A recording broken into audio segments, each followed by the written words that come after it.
ನಮಸ್ಕಾರ ನನ್ನ ಗೆಳೆಯರೇ, ವೆಲ್ಕಮ್ ಬ್ಯಾಕ್ ಟು ಸ್ವಾತಿಸ್ ಕಿಚನ್. ಗೆಳೆಯರೇ, ನಾನಿವತ್ತು ನಿಮಗೆ ಚಿಕನ್ ಕಬಾಬ್ ಹೇಗೆ ಮಾಡುವುದಂತ ಹೇಳಿಕೊಡ್ತಾ ಇದ್ದೀನಿ.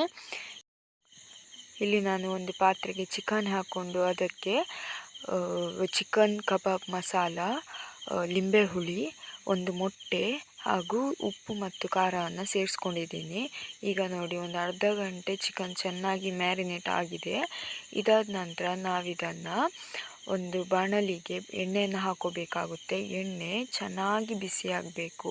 ಎಣ್ಣೆ ಚೆನ್ನಾಗಿ ಬಿಸಿಯಾದ ನಂತರ ನಾವು ಮ್ಯಾರಿನೇಟ್ ಮಾಡ್ಕೊಂಡಿರುವಂತಹ ಚಿಕನ್ನ ಎಣ್ಣೆಯಲ್ಲಿ ಸ್ಲೋ ಫ್ಲೇಮಲ್ಲಿ ಇಟ್ಕೊಂಡು ಬಿಡಬೇಕಾಗುತ್ತೆ. ಇದರ ಜೊತೆ ನಾವು ಕರಿಬೇವು ಹಾಕೋಬೇಕು. ಕರಿಬೇವು ಹಾಕೋದ್ರಿಂದ ಒಳ್ಳೆ ನಮಗೆ ಪರಿಮಳ ಬರುತ್ತೆ. ಅದಕ್ಕೆ ಸ್ಲೋ ಫ್ಲೇಮಲ್ಲೇ ಇಟ್ಕೊಂಡು ನಾವು ಇದನ್ನು ಕಬಾಬನ್ನು ಮಾಡ್ಕೋಬೇಕಾಗುತ್ತೆ.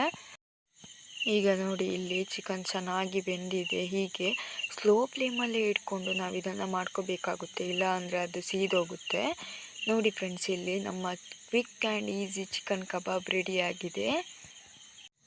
ಹೀಗೆ ಮುಂದಿನ ವಿಡಿಯೋದಲ್ಲಿ ಮತ್ತೆ ಸಿಗೋಣ ಫ್ರೆಂಡ್ಸ್. ಹೀಗೆ ಒಳ್ಳೆಯ ರೆಸಿಪಿಗಳನ್ನು ಕಲಿಯಲು ನನ್ನ ಚಾನಲನ್ನು ಶೇರ್ ಮಾಡಿ, ಲೈಕ್ ಮಾಡಿ, ಕಮೆಂಟ್ ಮಾಡಿ ಹಾಗೂ ಸಬ್ಸ್ಕ್ರೈಬ್ ಮಾಡೋದನ್ನು ಮರಿಬೇಡಿ.